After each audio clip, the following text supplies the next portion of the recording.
Big love, much respect. I have a very convoluted presentation to share today. It might take multiple installations. I'm not quite sure how this is going to go. This is a new format. It will be a lot of rambling. And essentially what I wanted to do here is give some visual aid to the chronological orientation of secret societies. And this took many rough drafts to put together, and it still isn't perfect. It still isn't quite exactly the way I wanted it to appear. You know, this is essentially the joy of a larger erase board. That's what this is. This is a celebration of a new, broader field of vision. But I do believe that what I've put together, what I have to offer here, keeps things in a semi-logical order. So you can see at the very top, I have a synopsis of time frames from and let me put this forward early. This and all these dates, all these numbers and facts, they are generalities. They are not perfect, accurate truths. As we know, information has been edited and tampered with considerably. So these are very much generalities. You know, for example, some of these characters, I have their, they have a birthday and a death day. And so, with Rasputin here, I put the date of his death. But he lived to be like 60 years old ish. I don't know. I don't actually know. But so I have his death date. And then with Blavatsky here, I have the establishment of Theosophy. That's not her death day or her birthday. It's right in the middle of her life. So a lot of these dates are generalities, but I want to orient them to the cultural phenomenon near and around them in a chronological order. And you will see that my dividing line here jumps around a lot as it crosses borders from different cultures. So here we have different countries, different territories listed. Up top we have the time, and the flow of the sequence of events moves from left to right as we read. Up here is a very important synthesis of culture in this top corner. And this kind of gives us the foundation, the building blocks from which we will build out the series of events as they unfold. And also, a lot of this history is so far back that it cannot be trusted. The dates given to these events really cannot be trusted.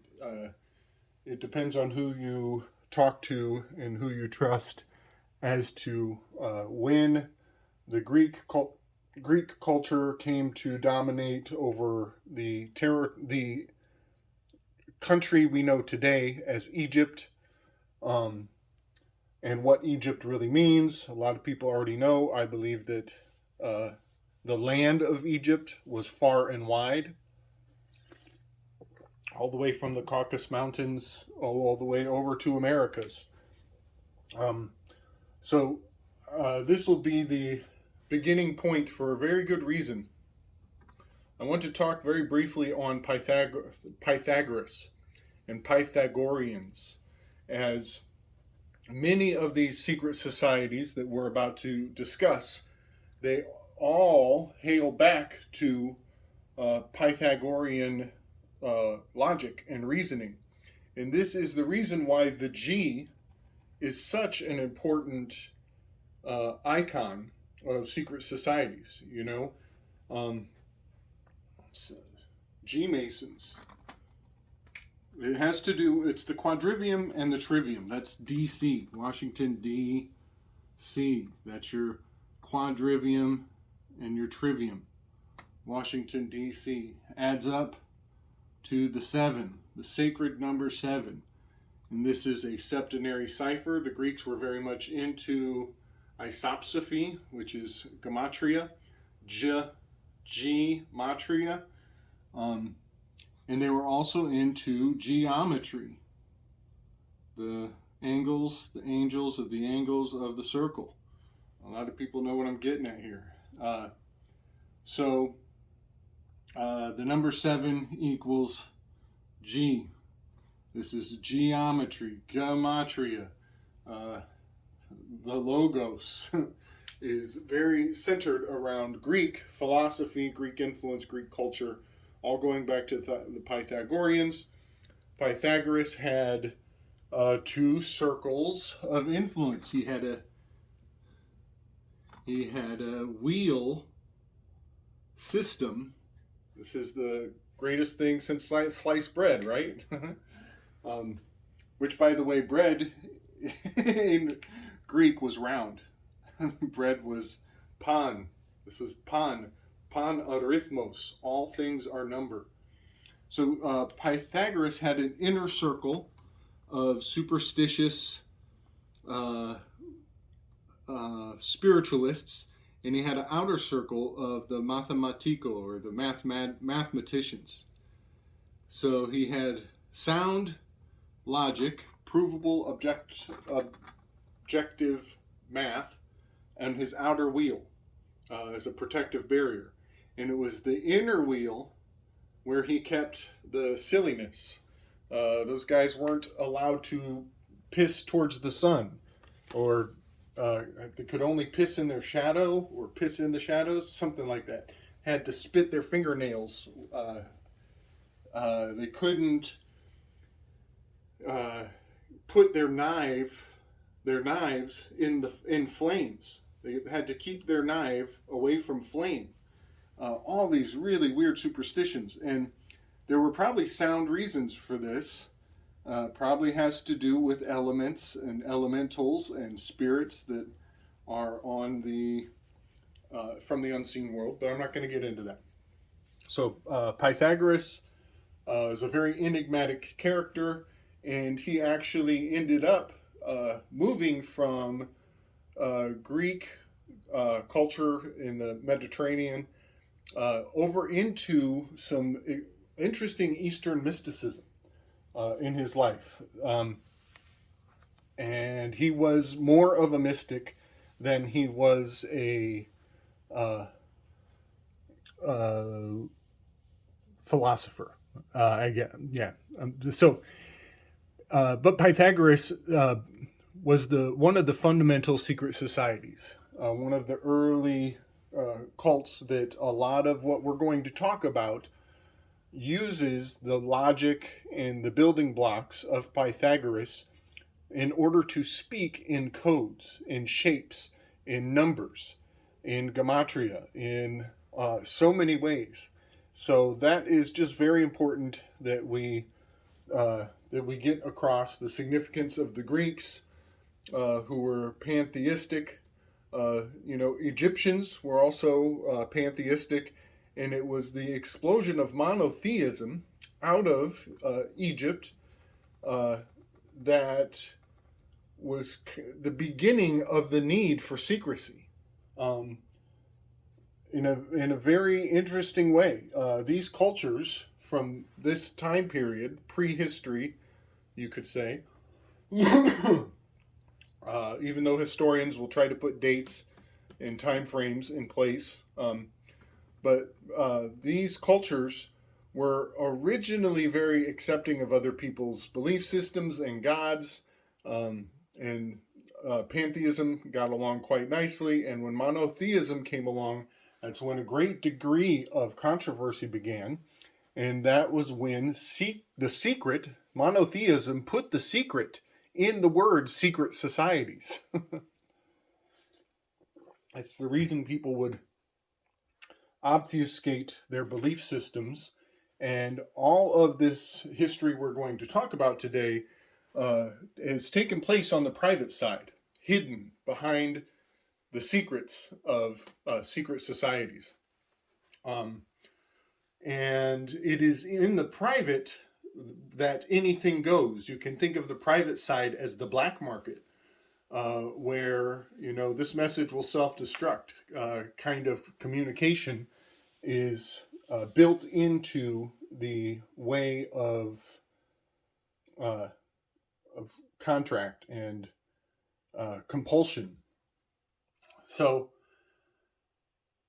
we move from Greek and Egyptian culture into essentially the Crusades come into play, and we have Catholicism is established, which was originally called the Holy Roman Empire,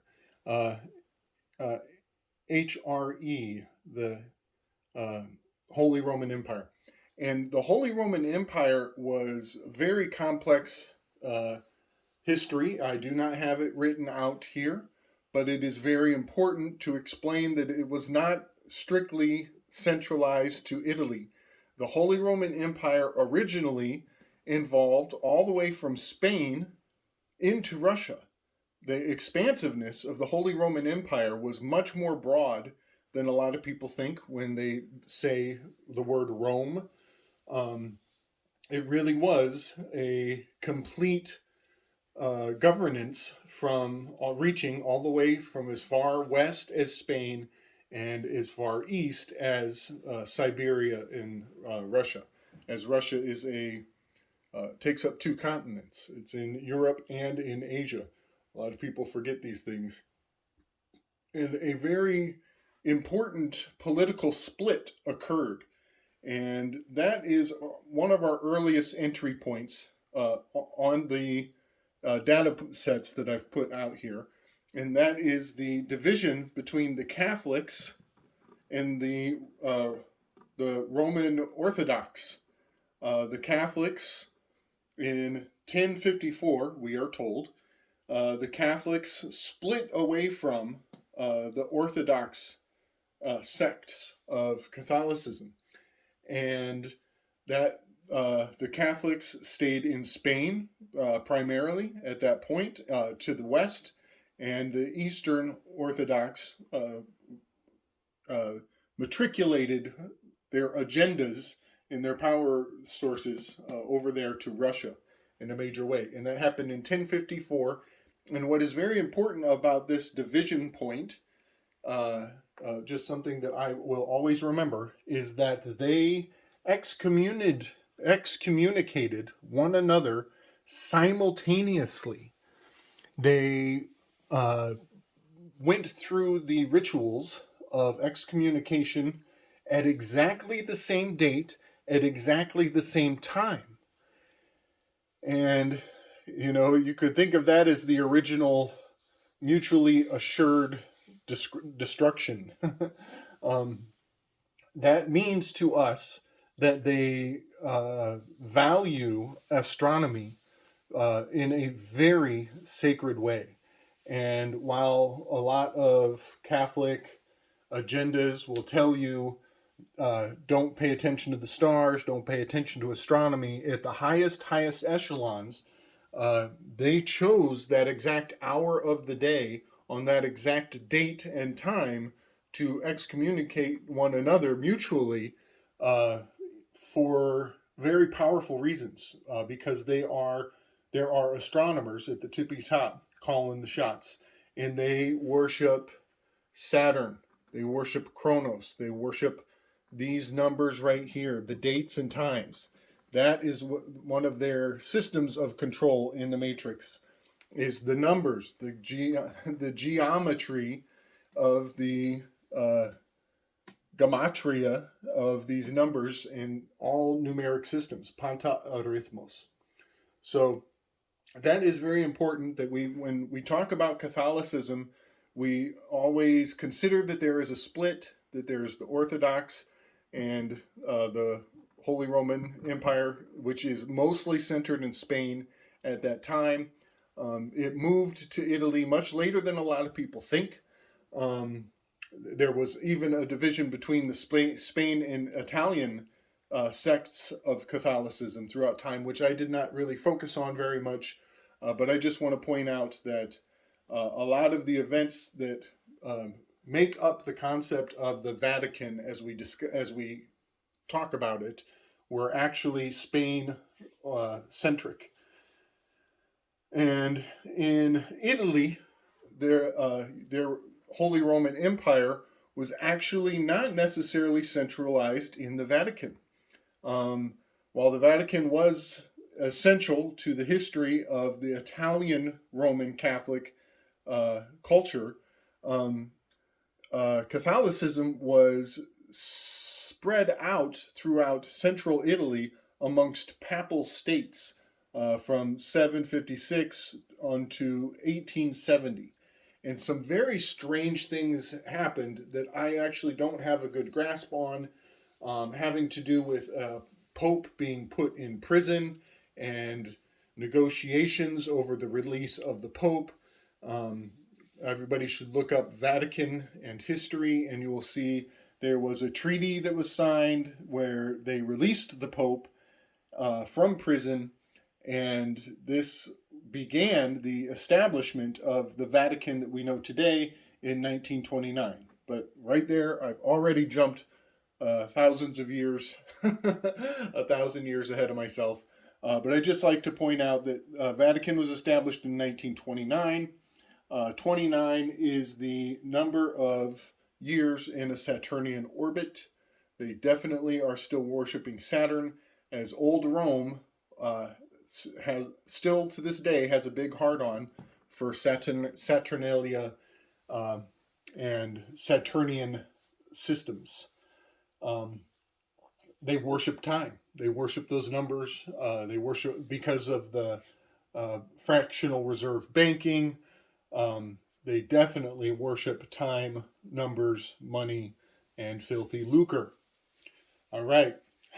So, another good point to make here is um, we're going to point out the earliest of all these secret societies on this list.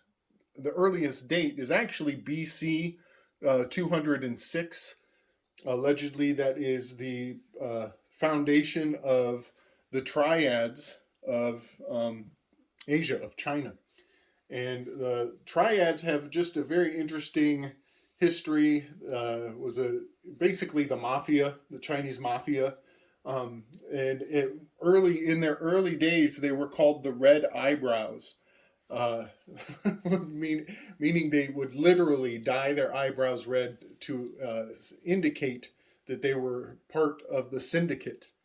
Um, so I just put that forward because I just thought the red eyebrows thing is kind of funny. Triads, they get their name Triads because they had a triangle as their symbol, as their logo, or their mark of influence. And that term is actually came from England. England would refer to this Chinese mafia as the Triads. So that is an English name. In China, they did not call themselves the Triads. That's the English derivative of what they would refer to them as. So at this point, I want to focus on the Maltese Knights, the Knights of Malta. This is probably the most important um, cult of them all, I would say, and their significance can never be can never be overvalued. They reportedly were established. Whenever you see the word knights, you should presume that there were powerful crusades involved in their establishment. And one thing that is really profound, they're really profound and quite duplicitous about knights is that many of those crusades had to do with fighting off the Muslim expansion, and there was quite a bit of conversion warfare going on. And the significance and intercomplexities of those dynamics are a whole nother video in and of themselves. But when you see the word knights, you should know that they are claiming the rights of territorial disputes, hailing back to the days of the Crusades.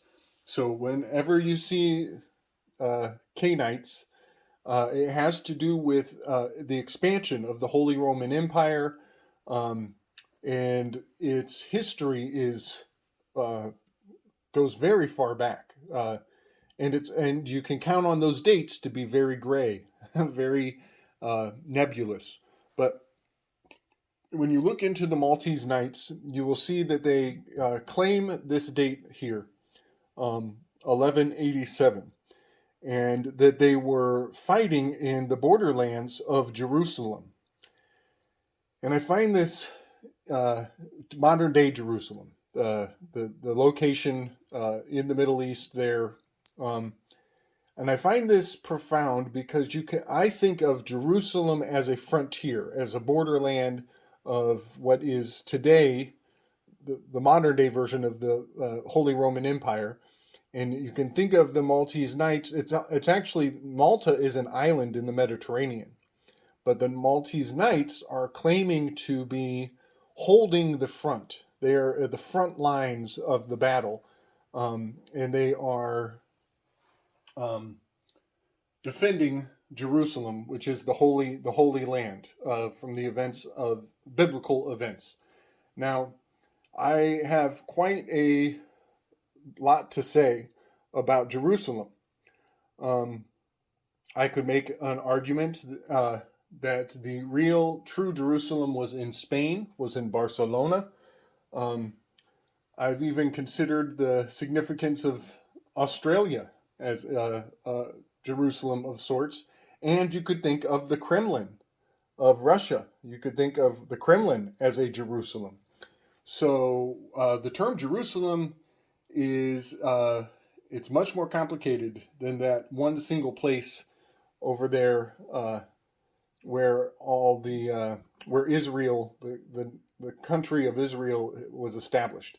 The term Jerusalem is very nebulous, but I want to really focus on these Maltese Knights for a moment, because this is the foundation of MK.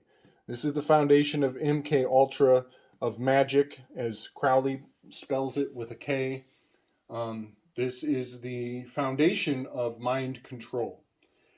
And it is a very old practice. I've said this before. The word trigger became a verb in the 1940s, right around the time when Manchurian Candidate was released into popular culture in America. But the techniques of MK Ultra go all the way back to the Knights of Malta.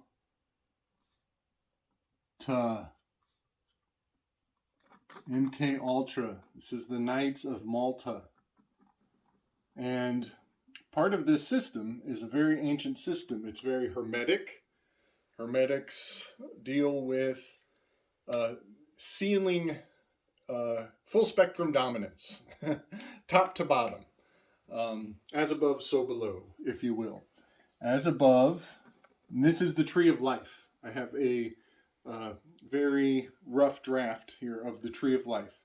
So when they say as above, so below, you can bet that they mean KM and they mean MK. As above, so below. This is Keter. This is Malkuth. These are the top to bottom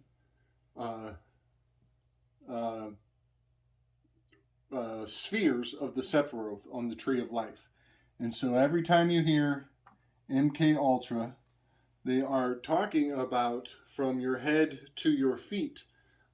This is your crown chakra. This is your root chakra. And this is the reason why I say that, let's see,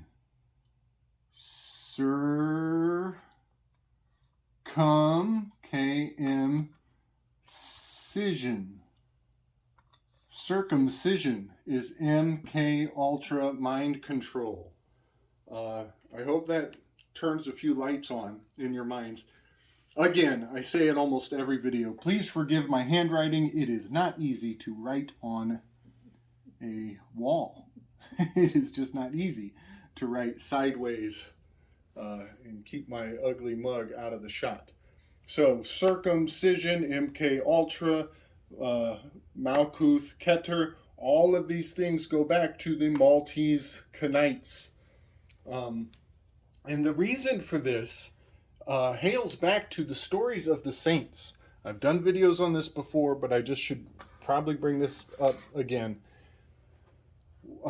This is sympathetic magic, and when we are told these stories of saints performing beautiful miracles and saintly acts, speaking to animals, curing the sick, we attach to them.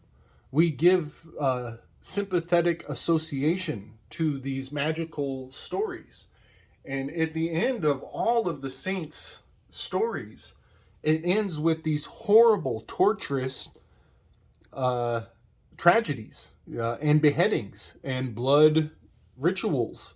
And in fact, their body parts are put into shrines and spread throughout the land so that people can attach and associate with these body parts and go on pilgrimages just to see their body parts. This is the foundation of MK Ultra mind control. It goes back so far that it's lost to the annals of time. But that being said, the Maltese Knights, I'm going to stop this video here. But first I want to give the legend.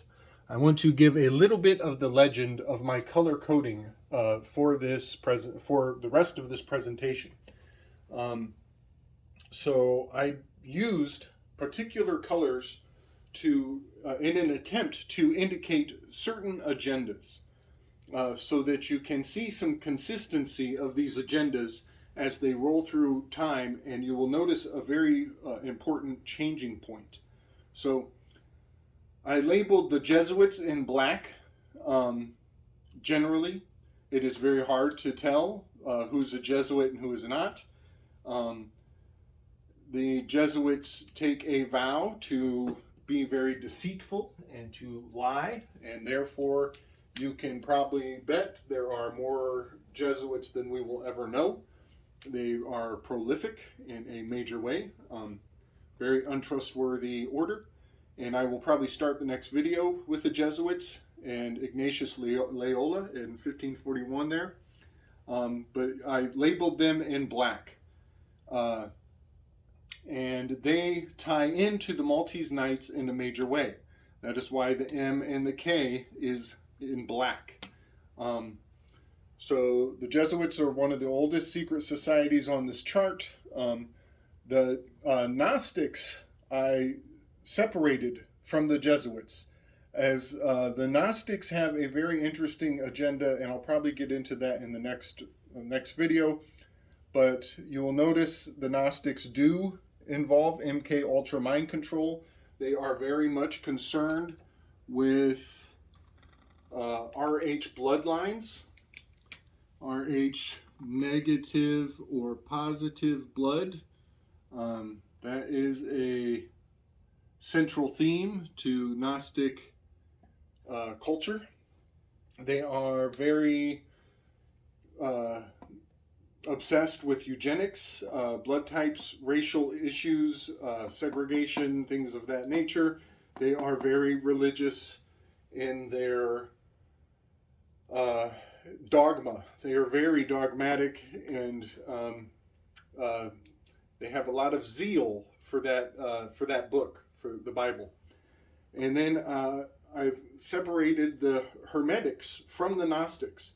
They are very closely interrelated all through history, but it is just very important to separate the Hermetics from the Gnostics, because as we go through here, we will see some of those agendas differentiate.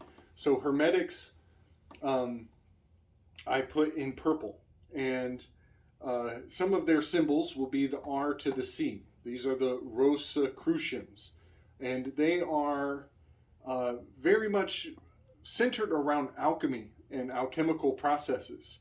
And you could say that these are the foundational agendas of science. And so I put religion in red, science in purple, Gnostics in red, Hermetics in purple. And then just a quick note here, opium kind of comes in, weaves into the story more towards the later years. But I put opium in green, as I believe opium started to make some dynamic shifts through history that we'll get to in the next video. So that is a quick rundown and outline of how this thing will unfurl.